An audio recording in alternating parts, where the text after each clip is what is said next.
नमस्कार, आप देख रहे हैं हल्ला बोल टीवी। मैं हूं सुशील कुमार सिंह। भाजपा ने नीतीश कुमार को सीएम पद से इस्तीफा देने की तिथि बता दिया है। भाजपा ने साफ कहा है कि 12 तारीख को राज्यसभा सदस्य के रूप में ओथ ले और 13 तारीख को इस्तीफा दे दे। नीतीश कुमार अकेले पड़ते दिख रहे हैं, दबाव में हैं और वे आगे क्या करते हैं। किसी जमाने में उनके काफी करीब रहे प्रशांत किशोर, जो रणनीतिकार भी रहे हैं, जदयू के बड़े पदों पे रहे हैं, उपाध्यक्ष भी थे। क्या उनकी कोई भूमिका दिख रही है?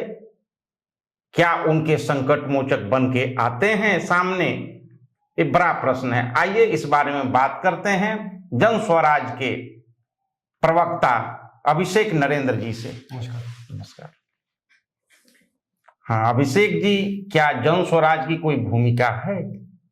देखिए, सबसे पहले तो बिहार के पूरे इस घटनाक्रम में 4 महीने पहले बिहार में एक सरकार चुनी गई है जिसके मुखिया नीतीश कुमार जी हैं और उन्हीं के चेहरे पर ये पूरा चुनाव लड़ा गया और जनता ने सरकार बनाई। अब 4 महीने भी पूरे नहीं हुए और ऐसी क्या मजबूरी है कि नीतीश कुमार जी, जो कि 20 सालों से बिहार के मुख्यमंत्री हैं, एक मुख्यमंत्री ये कहे कि मुझे राज्यसभा जाना है, ये किसी को भी बिहार में समझ में नहीं आ रहा है।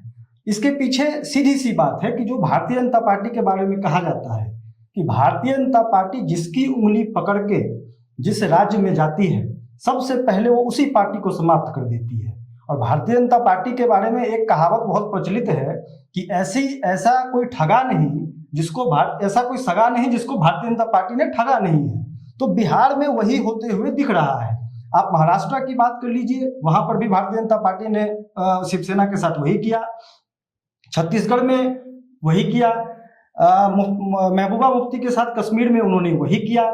आप जहां भी देखेंगे तो भारतीय जनता पार्टी का मॉडल ऑफ ऑपरेंडी यही रहा है। और 2020 में ही चिराग पासवान के माध्यम से उन्होंने एक प्रयास वहां पर किया था, लेकिन उसमें वो सफल नहीं हो पाए।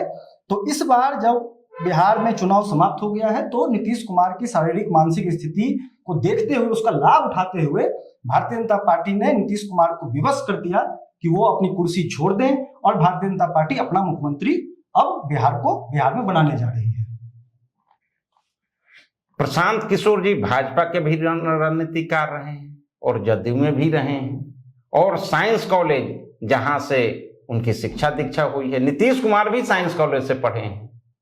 तो क्या वे आज नीतीश कुमार के साथ, अभी तो काफी प्रतिक्रिया व्यक्त कर रहे हैं, उन पे काफी आरोप लगा रहे हैं, कई जगह उनकी निंदा भी किए हैं, उनके कार्यकलाप को भी लेकर किए हैं, तो क्या उनके आज नीतीश अकेले जो पढ़ते दिख रहे हैं, पार्टी के अंदर भी सदस्यता वो लेते हैं, राज्यसभा सदस्य के रूप में ओथ लेते हैं, ये तो समय बताएगा, लेकिन ये पता चल रहा है कि वो अकेले पढ़ रहे हैं।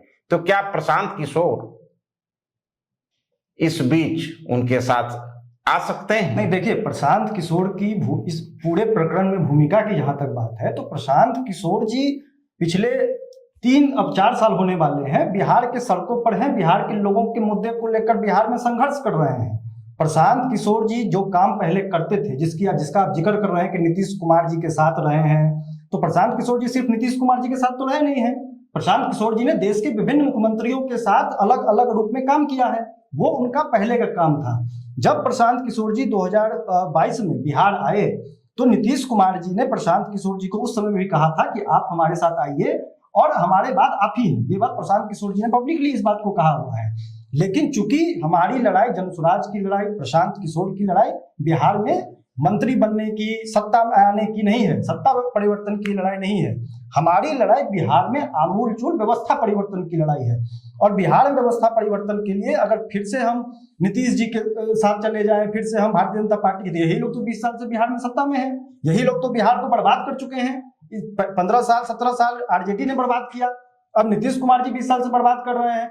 तो आप हमें बताइए कि इसमें प्रशांत किशोर की क्या भूमिका होगी? भाई, प्रशांत किशोर की इतनी ही भूमिका है कि बिहार में इन लोगों से त्रस्त जो जनता है, जो प्रतिदिन गरीबी से लाचार है, बेबस है, पलायन का शिकार है, प्रशांत किशोर उनकी आवाज हैं। प्रशांत किशोर की भूमिका इतनी ही है कि बिहार में कहीं पर भी कोई घटना होता है, वहां पर प्रशांत किशोर बिहार के एकमात्र नेता ऐसे हैं जो वहां पर जाते हैं और उनकी लड़ाई लड़ते हैं, उनकी आवाज उठाते हैं। प्रशांत किशोर की भूमिका इतनी ही है कि बिहार में मुख्यमंत्री चाहे कोई बन जाए, बिहार में मंत्री चाहे किसी का लड़का बन जाए, प्रशांत किशोर और जनसुराज के लोग बिहार में जमीन पर संघर्ष करेंगे। जनता ने कहा है कि हमें सड़क पर रहना है और हम सड़क पर रहकर बिहार में व्यवस्था परिवर्तन की लड़ाई को मजबूती से लड़ते रहेंगे। अगला प्रश्न, बिहार में लॉ एंड ऑर्डर को लेकर प्रशांत किशोर या जनसुराज शुरू से आक्रामक रही है और नीतीश कुमार को कई बार वो घिरते भी दिखे हैं, बयान भी उनका आया है। तो अब उनका एक बयान शराबबंदी को लेकर कि इसे खत्म करना चाहिए, नीतीश कुमार जी को अब जाने का तो समय आ गया है। जैसा कि भाजपा का कहना है कि वो इस्तीफा दें और फिर नया मुख्यमंत्री भाजपा का हो, और इसके पीछे शराबबंदी जो एक लॉबी है वो शराबबंदी को खत्म करना बिहार से चाहते हैं कि शराबबंदी खत्म हो। तो इसके बाद जो बिहार लॉ एंड ऑर्डर को लेकर पहले ही से त्रस्त है, अपराधी बेखौफ हैं, तो क्या उसके बाद यह और कैसा नहीं तो बिहार में कैसी समस्या सामने आएगी लॉ एंड ऑर्डर को लेकर? बिल्कुल आपने जो बात कही है, बिहार में शराबबंदी 2015 में लागू हुई है और क्या 2015 के बाद बिहार में अपराध रुक गया है? पर दिन प्रतिदिन अपराध का आंकड़ा बिहार में बढ़ते जा रहा है। शराबबंदी से बिहार में अपराध रुक जाएगा, इस बात का कहीं कोई प्रमाण नहीं दिखा है। उल्टा बिहार के राजस्व का, ये गरीब राज्य का 30,000 करोड़ का प्रतिवर्ष नुकसान हो रहा है। और आप इस बात को समझिए कि बिहार में इस बात को कहने की हिम्मत पहली बार जनसुराज के हमारे नेता प्रशांत किशोर ने ही की कि ये फर्जी कानून है, हर होम डिलीवरी शराब की चल रही है, घर घर शराब मिल रहा है, शराब के नाम पर अवैध पैसा उगाया जा रहा है, लोगों को मजबूरी में गिरफ्तार किया जा रहा है, 16 लाख से ज्यादा लोग जेल में बंद हैं इस फर्जी कानून के। तो ये बात तो कहने की हिम्मत सिर्फ प्रशांत किशोर ने की। अब जब बिहार का चुनाव समाप्त हो गया है और जब इन लोगों को दिखा है कि बिहार का खजाना खाली हो चुका है, जो 60,000 करोड़ रुपया इन लोगों ने बिहार चुनाव से ठीक पहले जनता के वोट को खरीदने के लिए खर्च किया, अब बिहार सरकार का खजाना खाली हो चुका है। और ये बात मैं नहीं कह रहा हूं, बिहार सरकार के वित्त विभाग ने 6 फरवरी को एक पत्र जारी किया जिसमें उन्होंने ये बात कही कि भैया 1 करोड़ से ऊपर की निकासी अभी बिहार सरकार वित्त विभाग के माध्यम से नहीं हो पाएगी।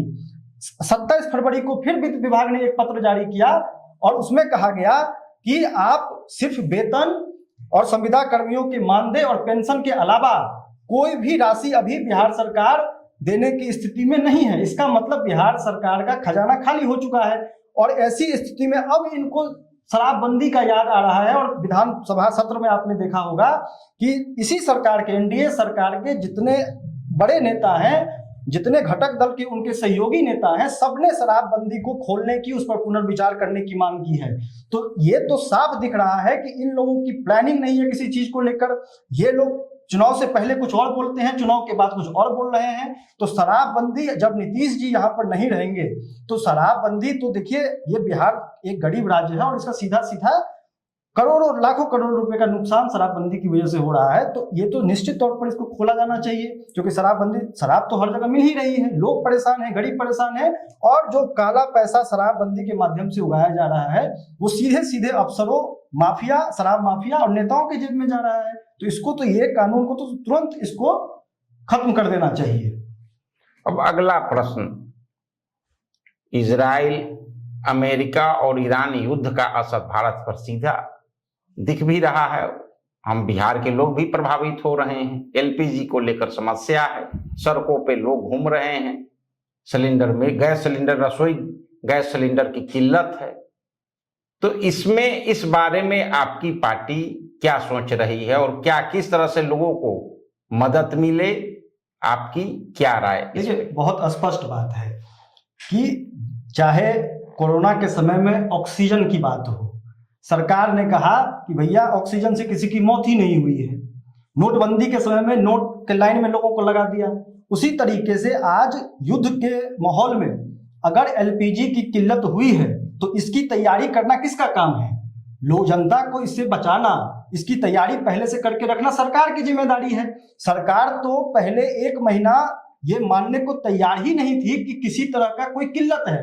सरकार के मंत्री से लेकर उनके अधिकारी तक ये कहते रह गए कि किसी भी प्रकार की कोई किल्लत नहीं है, लोग बेवजह पैनिक कर रहे हैं। जबकि आप सब ने देखा कि एजेंसियों के बाहर किस तरीके से लोग लाइन में लगे हुए हैं। लोगों के घर में 2 दिन खाना नहीं बना, 3 दिन खाना नहीं बना, और लोग मजबूरी में किसी तरीके से एजेंसी के बाहर 2-2 बजे तक, 3-3 घंटे लोग लाइन में लगे रहे। तो एक तो ये बात हो गई। दूसरी बात ये है कि अगर ये सरकार, अगर अभी इतनी माहौल खराब है, अगर सरकार कह रही है कि हमारे पास गैस पर्याप्त मात्रा में उपलब्ध है, तो भैया आप गैस के दाम क्यों बढ़ा रहे हैं? आप आज देख लीजिए, आज गैस के दाम बढ़ने से, दूसरी बात केंद्र सरकार कह रही है कि भैया आप 14 किलो के सिलेंडर में हम आपको 10 किलो गैस देंगे। इसका मतलब गैस की तो किल्लत है। और प्रधानमंत्री ने सदन में बयान दिया है कि हमें बड़े एक आपदा के लिए तैयार रहना चाहिए। तो अब इनकी नींद खुली है। जब लोग लाइन में लगे हुए थे, चिल्ला रहे थे, तो और लेकिन बिहार को इसका दोहरा असर मार झेलना पड़ रहा है। क्यों? क्योंकि बिहार एक गरीब राज्य है। 1 करोड़ से ज्यादा बिहार के युवा पलायन कर रहे हैं मजबूरी में। और आप देखिए कि गैस की किल्लत हुई और सूरत से ट्रेन से भर भर के बिहार के लड़के, गुजरात से ट्रेन से भर भर के बिहार के लोग वापस आ रहे हैं बिहार के अंदर, क्योंकि वहां पे गैस नहीं होने की वजह से उनका खाना नहीं मिल रहा है उनको, तो वो वापस आ रहे हैं। अब इससे होगा क्या?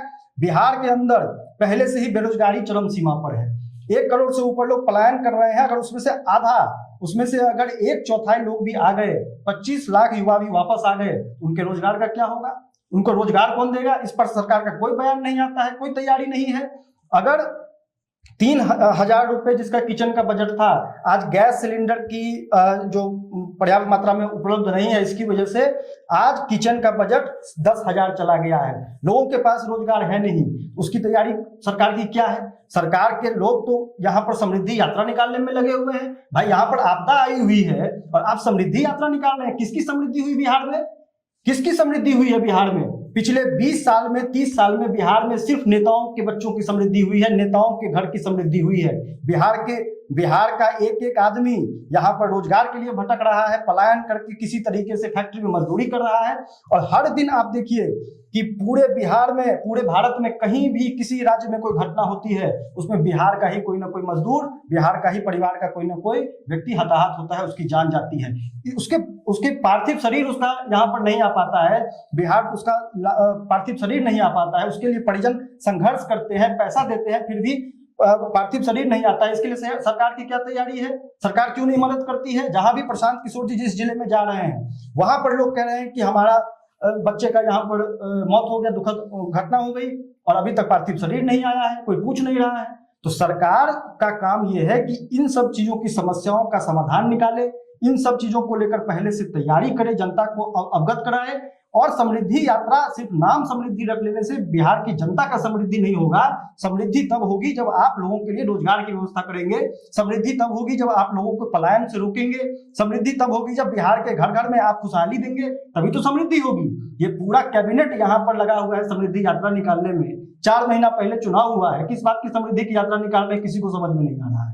अगला प्रश्न, अब तो 5 साल बाद ही चुनाव होंगे, प्रदेश में विधानसभा चुनाव समय है, लेकिन लोगों की समस्या और आपकी पार्टी जन स्वराज, औद्योगिकरण, बिहार में उद्योग को लेकर, रोजगार को लेकर पहले से उनकी कई घोषणाएं भी हुई हैं, उनकी योजना भी रही है। तो अभी इन मुद्दों पर आपकी क्या राय है और आगे क्या इसको लेकर कोई आंदोलन करने जा रहे हैं, या फिर इस मुद्दे को लेकर अब आगे आपका क्या? देखिए, आपने ठीक कहा, विधानसभा चुनाव 5 वर्ष के बाद है, लेकिन हमारी जो लड़ाई है वो बिहार में सिर्फ चुनाव लड़कर चुनाव जीतने की लड़ाई नहीं है।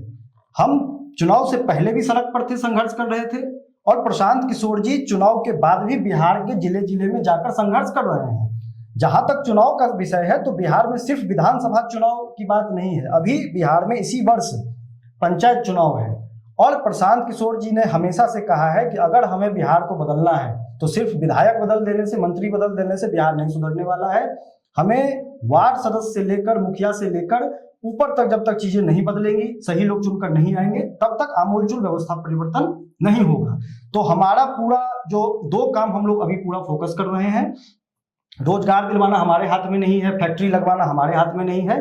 जिस चीज के लिए जनता ने हमें चुना है चुनाव के दौरान, जनता ने हमें कहा है कि आपको अगले 5 वर्ष बिहार की जनता की आवाज को उठाना है, हमारे सुख दुख में खड़ा रहना है, हमारे साथ जो भी जुर्म हो रहा है, जो भी अन्याय हो रहा है, उसमें आपका साथ हमें चाहिए। तो हम लोग उस भूमिका में अगले 5 साल हैं। और जहां तक बिहार में चुनाव का सवाल है, तो जो भी चुनाव अगले 5 साल के बीच में आएंगे, चाहे वो एमएलसी चुनाव हो, चाहे वो कोई उपचुनाव हो, चाहे वो पंचायत चुनाव हो, उसमें जनसुराज की पूरी तरीके से सक्रिय भागीदारी दिखेगी और उसके माध्यम से बिहार में व्यवस्था परिवर्तन की जो अभियान है उसको और मजबूत किया जाएगा।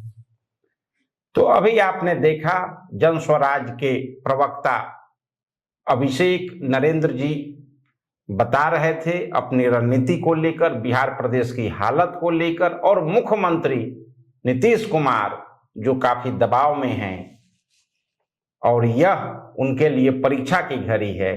अभी प्रदेश में बहुत कुछ गतिविधियां होने वाली है। तो अभी तक के लिए इतना ही। देखते रहिए हल्ला बोल टीवी। धन्यवाद।